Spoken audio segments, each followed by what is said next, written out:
하나님 아버지 감사합니다. 우리로 하여금 이렇게 가나안 24강을 만나게 하심을 감사합니다. 우리가 변하고자 합니다. 정말 하나님을 만나고자 난 훈련 받으러 왔습니다.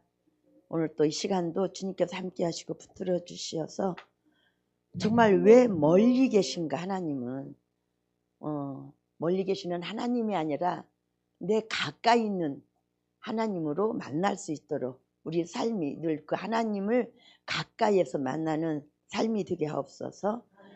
감사하고 예수 그리스도로 기도드렸습니다. 아멘.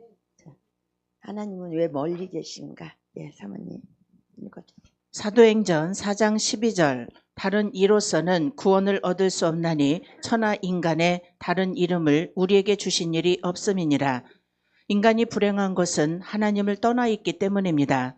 하나님을 떠난 생활이 불행을 가져다 주고 마는 것입니다. 그러면 왜 인간은 스스로 하나님을 만날 수 없는 것일까요? 첫째, 하나님을 떠났기 때문입니다. 인간이 하나님을 떠났다는 말은 영이 죽은 상태에 있습니다.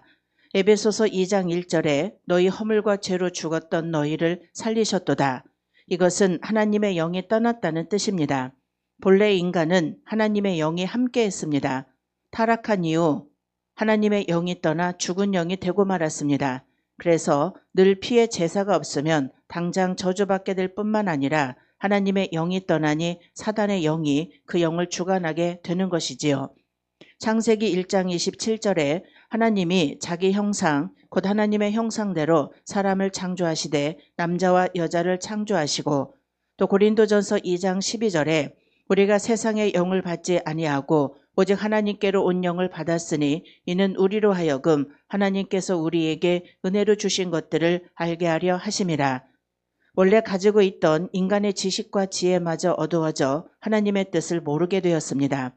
데살로니가후서 2장 10절에서 12절에 불의의 모든 속임으로 멸망하는 자들에게 이 말이니 이는 저희가 진리의 사랑을 받지 아니하여 구원함을 얻지 못함이니라.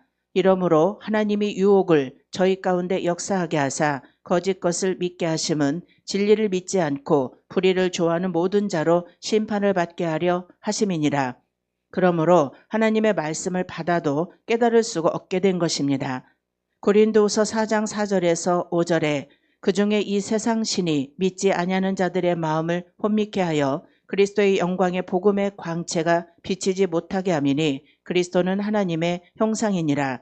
우리가 우리를 전파하는 것이 아니라 오직 그리스도 예수의 주 되신 것과 또 예수를 위하여 우리가 너희의 종된 것을 전파함이라. 아멘. 인간이 불행한 것은 하나님을 떠났기 때문입니다.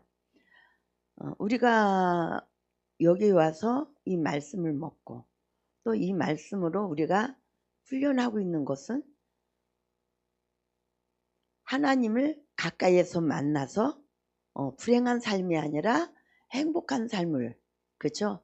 주님과 관계하는 삶을 살기 위해서 우리가 오늘 또 여기에 왔습니다. 저는 제가 여기 가나안에 와가지고 고영민 목사님 말씀을 들으면서 내가 관계가 이렇게 중요한가, 저는 여기 와서 그 관계에 대해서 생각하게 되었어요. 저는 관계를 그렇게 중요하게 내 삶에 중요하게 생각해 본지 않았거든요. 이 관계를 통하여서 회복을 하고, 관계를 통하여서 주님을 구축하고, 관계를 통하여서 가나안에 나아간다라는 거예요. 자, 누가 미운 사람이 있으면 어떻게 하라고 그래요? 그 사람 입장에서 이해를 하고 용서를 해주라. 거기에 사랑까지 더해라. 허물이 있으면 덮어주라. 이런 말씀들을 들으면서 내가 귀가 번쩍 뜨이는 거예요. 그러니까 저 관계를 회복하는 것이 가나안이네. 가나안이 열리는 것이네. 가나안을 정복하는 것이네. 우리는 가나안에 들어가기 위해서 열심히 애쓰고 노력하며 달려왔단 말이에요. 근데 이것이 관계를 통하여서 가나안에 들어간다라는 것을 저는 생각을 해보지 못했단 말이에요. 그러면서 생각을 해보니까 저 정도의 저 마음이라면, 저 영성이라면 이미 그 심령이 천국이지 않는가, 그 심령이 예수님이지 않는가, 그 심령은 이미 가나안을 정복하지 아니었는가. 내가 어떤 사람도 허물은 덮어주고 용서해주고 이해해주고 사랑해줄 수 있는 거기까지 도달한다면, 아, 이것이 가나안이구나라는 것이 제게 확 들어오는 거예요. 그래서 그러면서 관계가 이렇게 중요하구나, 그때 깨달았습니다. 생각하게 되었습니다. 자, 왜 관계가 이렇게 중요한가? 하나님의 뜻을 알 수 있다라는 거예요. 우리가 왜 관계가 틀어져요? 뜻을 알지 못하니까. 뜻을 알지 못하니까 사람과의 관계 속에서도 나의 생각만을 앞세우다 보니까 틀어지는 것이죠. 그래서 많은 그 뜻을 알려면 어떻게 돼요?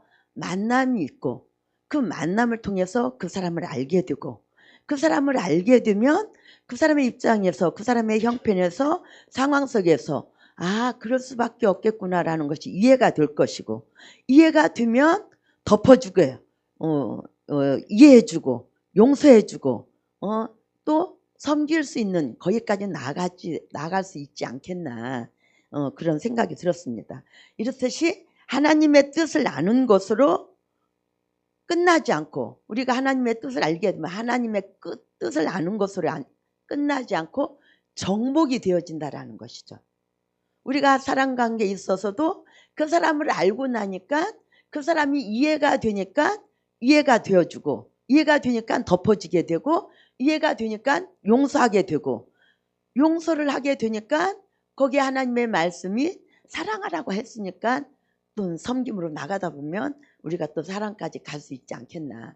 이것이 정복이지 않나, 이게 하나님의 뜻이지 않나, 그런 생각이 들었습니다. 그래서 하나님의 뜻을 알려면은 어떻게 해야 돼요? 우리의 그 모든 일상의 삶들이 하나님의 말씀으로 해석이 되어줄 수 있다는 것이죠. 하나님의 뜻을 알게 되면.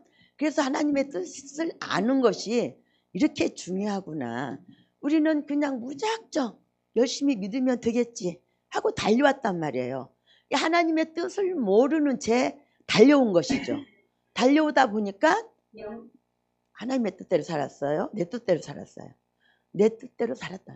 내 뜻대로 살은 내 인생에서 그러니까 우여곡절이 많고 힘들었고 지치고 아파하고, 이걸 얼마나 많은 이것들을 고난을 통과하면서 우리는 뭐 죽어야만 한다고 하니까 죽기만 알고 달려왔는데 진짜 하나님의 뜻을 뭘로 갔다라는 것이죠. 그런데 우리 일상의 삶 속에서도, 문제 속에서도 이게 하나님의 뜻이라는 것이 알아지고 믿어지고 해석이 되어지면 어때요? 마음의 평강이 오잖아요. 그리고 그 문제들이 일순간에 그냥 이렇게 손바닥 엎어지는 것처럼 그냥 문제가 그냥 짠 하고 풀어지는 것들을 보잖아요. 누가 이랬어요? 하나님이 이랬잖아요. 이게 하나님의 뜻을 아는 것이더라고요. 그래서 하나님의 뜻을 아는 것이 이렇게 중요하구나. 그래서 주님의 뜻을 알게 되면 풀어지고 열려지고 정복이 되어진다.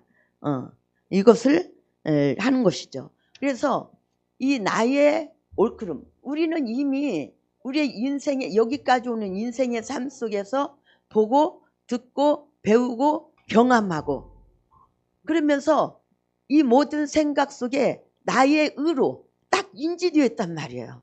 옳고 그름이 딱 인지되었단 말이에요.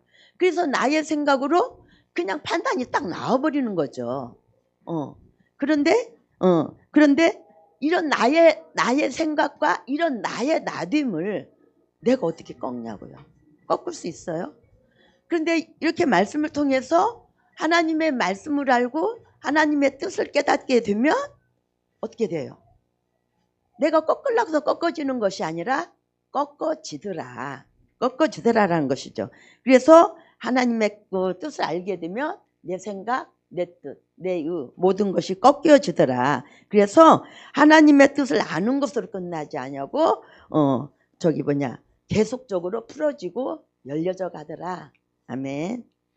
그래서 영적인 존재인 인간은 하나님을 만나기 위해 노력하고 있습니다. 그것이 종교심입니다. 인간에게만 영이 있으므로 하나님을 찾는 본능이 있습니다. 또한 진실하면 하나님을 만날 수 있다고 생각한 사람들은 진실에 지려고 노력은 했으나 더 실패하고 마는 것입니다. 어떤 이들은 종교를 가지면 되는 줄로 알고 열심히 종교의 대상을 찾아 종교 생활을 해보았습니다. 그러나 성경은 여기에 대해서 다음과 같이 말씀하고 있습니다. 마태복음 12장 43절에서 45절. 더러운 귀신이 사람에게서 나갔을 때에 물 없는 곳으로 다니며 쉬기를 구하되 얻지 못하고 이에 가로되 내가 나온 내 집으로 돌아가리라 하고 와보니 그 집이 비고 소재되고 수리되었거늘 이에 가서 저보다 더 악한 귀신 7을 데리고 들어가서 거하니 그 사람의 나중 형편이 이전보다 더욱 심하게 되느니라. 즉 종교로도 죄의 문제가 해결되지 못했습니다. 그리고 선악과의 세계를 이해하지 못하여 반복적인 죄를 계속해서 짓게 되었습니다. 그래서 근본적인 죄의 문제는 여전히 존재하게 되었습니다. 철학으로도 인간이 하나님을 만나려고 하였으나 실패하고 더 허무한 인간으로 전락되고 말았습니다. 골로새서 2장 8절에서 9절에 누가 철학의 헛된 속임수로 너희를 노략할까 주의하라. 이것이 사람의 유전과 세상의 초등학문을 쫓으며 그리스도를 쫓음이 아니니라. 그 안에는 신성의 모든 충만이 육체로 거하시고 즉 이 모든 것의 원인은 인간들의 원죄가 무엇인지 잘 몰랐기 때문입니다. 아멘. 자, 그래서 많은 사람들이 하나님을 만나기 위해서 종교적으로, 철학적으로 많이 애쓰고 노력하고 있다라는 것이죠. 그러나 애국과 광야의 그 여정을 통과하지 아니하고는, 그 신앙을 통과하지 아니하고는 결코 하나님을 만날 수가 없다라는 것입니다. 오늘 말씀처럼 마태복음 12장에 더러운 귀신이 나갔지만 물 없는 곳으로 다니다가 쉬기를 구하되 얻지 못하고 어떻게 다시 자기보다 악한 7 귀신을 더 데리고 들어가서 거하니 이전 형편보다 더하더라라고 말씀하고 있는 것입니다. 왜 그럴까요? 진짜 하나님의 뜻을 모르고 우리가 열심과 특심으로 몸부림치고 애써왔지만 진짜 하나님의 뜻을 모르는 상태에서는 그런 결과를 반복적인 죄의 결과를 낳고 만다라는 것이죠. 그래서 하나님의 뜻을 알 수가 없다라는 것입니다. 그래서 온전히 하나님의 뜻을 알지 못하면 아무리 상황이 내가 힘쓰고 돌리려고 힘쓰고 애쓰지만 하나님의 뜻을 모르는 상태에서는 그럴 수밖에 없다. 다시 반복 지어지는 죄를 지을 수밖에 없다. 그래서 나도 내가 완전히 가나안에 오기 전까지는 죄가 죄인 줄을 모르고 이 말씀을 보다 보니까 죄가 죄인 줄을 모르고 살아온 거예요. 우리 일상의 삶에서 나의 모든 생각들이 이 선악과의 원죄에서 파생된 죄라는 것을 우리는 너무나 인식도 못하고 의식도 못하고 살아왔다라는 거예요. 자, 누가 나를 억울하게 해요? 나를 힘들게 해요? 그러면 저 사람 나쁜 사람 맞잖아요. 저 사람 악한 사람 맞잖아요. 그러면 그 사람 싫어하는 거 싫어하잖아요. 이게 일상이에요. 그리고 배척하잖아요. 또 때로는 미워하기도 해요. 뭐 대적하지는 않지만 마음속에서는 미움도 있어요. 이게 우리의 본성이더라라는 거죠. 근데 이것이 죄라는 것을 한 번도 생각해 보지 못했지요. 근데 여기 와서 이 말씀을 선악과의 원죄가 뭔가를 알게 되고 나니까 우리의 너무나 많은 일상의 이 생각 속에서 우리는 죄를 가지고 살았구나. 그러니까 철학으로도 종교적으로도 우리가 그렇게 하나님을 만나기를 몸부림치지만 내 안에 이 죄성들을 걷어내지 않았기 때문에 이 죄로 말미암아 우리는 계속적인 죄를 짓게 되고 하나님을 만날 수 없는 그런 관계가 되는 것이죠. 아멘. 그래서 이렇듯이 근본적인 내 안에 그 선악과의 본질의 죄가 제거되지 않는다면 우리는 여전히 또 죄 가운데 반복적인 죄를 짓고 살 수밖에 없다. 아멘. 세 번째, 구원, 영적 순결한 구원받지 못한 사람은 절대로 하나님을 만날 수가 없습니다. 먼저 구원을 받아야 하나님을 알 수 있습니다. 거듭나지 않고는 하나님을 볼 수 없습니다. 요한복음 3장 3절에서 5절, 예수께서 대답하여 가라사대 진실로 진실로 내게 이르노니 사람이 거듭나지 아니하면 하나님 나라를 볼 수 없느니라. 니고데모가 가로되 사람이 늙으면 어떻게 날 수 있었나이까? 두 번째 모태에 들어갔다가 날 수 있었나이까? 예수께서 대답하시되 진실로 진실로 내게 이르노니 사람이 물과 성령으로 나지 아니하면 하나님 나라에 들어갈 수 없느니라. 물은 깨끗하게 하는 상징으로 유대인들에게는 희생 제사에 있어서 없어서는 안 될 요소이다. 특별히 제사장은 몸을 씻지 않고는 언약의 피를 갖고 성소에 들어갈 수 없었으며 SNF에서도 개종자를 받아들일 경우 물세례를 행했던 관습이 있었다. 또한 세례 요한은 사람들에게 죄 사함을 받기 위한 회개를 촉구하였고 이러한 촉구를 받아들여 죄를 회개한 자에게는 물로 세례를 주었다. 물은 여러 가지 해석이 있을 수 있지만 공통적인 점은 깨끗하게 한다는 것이다. 구원이란 예수님의 십자가로 죄사함으로 구원을 받지만 그 후에 짓는 죄는 물과 성령으로 거듭나야 됨을 말한다. 그래야 사단의 죄악에서 벗어나 해방되어 자유를 얻는 것을 말합니다. 오직 구원은 하나님의 은혜로만 가능합니다. 그래서 우리는 그 은혜 받을 만한 조건을 만들어야 합니다. 에베소서 2장 8절에서 9절, 너희가 그 은혜를 인하여 믿음으로 말미암아 구원을 얻었나니 이것이 너희에게서 난 것이 아니요 하나님의 선물이라.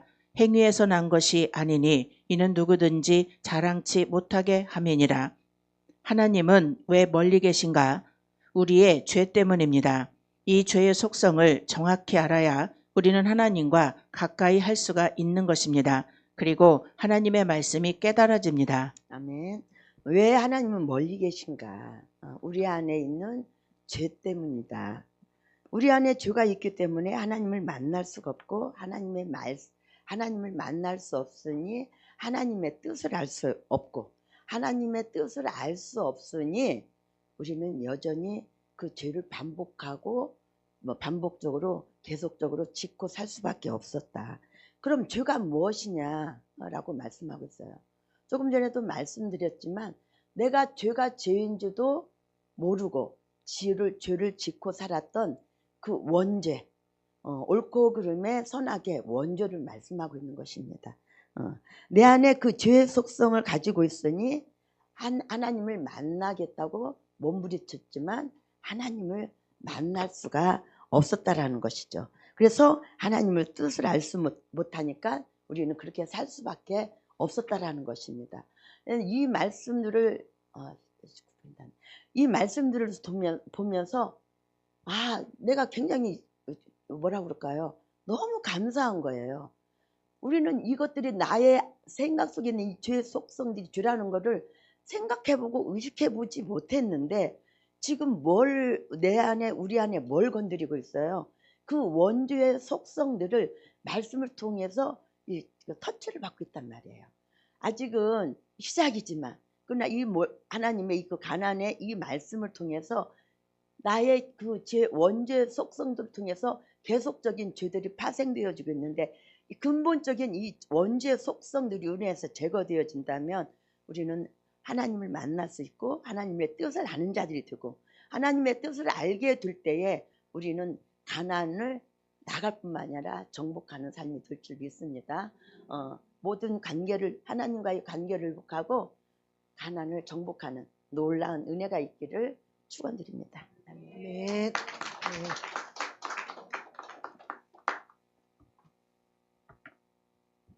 유 목사님 잘하셨고 잠깐 보충을 하면 그러니까 이 해석된다는 게 중요한 거예요. 해석된다는 거. 제가 선악과가 해석이 되고 사실 전 굉장히 좋았어요. 이게 진짜 죄였구나. 이게 원죄였구나. 그런데 그게 해석이 되고 나니까 그 죄에 대한 부분이 이 차원 자체와 생각 자체가 바뀌더라고. 그러면서 이제 새로운 관점으로 성경이 보이기 시작했던 거죠. 그러니까 아까 그 유 목사님이 얘기한 것처럼 나를 기분 나쁘게 하고 속상하게 하면 당연히 미워하는 거죠. 우리가 그동안 그렇게 살아왔단 말이에요. 그러니까 단순히 육적인 것과 이성적인 관점에서 살아온 거야. 그게 맞는 줄 알고. 그런데 선악과를 알았더니 그게 아니더라는 거야. 그러니까 우리가 이 평강을, 이게 다시 얘기하지만 중요한 것이 평강을 지키고 있어야 말씀이 해석한 걸 받아들일 수가 있어요. 평강이 있어요. 자, 우리 손 한번 들으시고, 어떤 일이 있어도 평강을 깨지 말고 말씀이 해석해 주는 대로 받아들이자. 그래서 하나님과 관계 회복하자. 말씀이 실상이 될 때까지 가자. 우리 하나님께 영광의 박수 돌리겠습니다.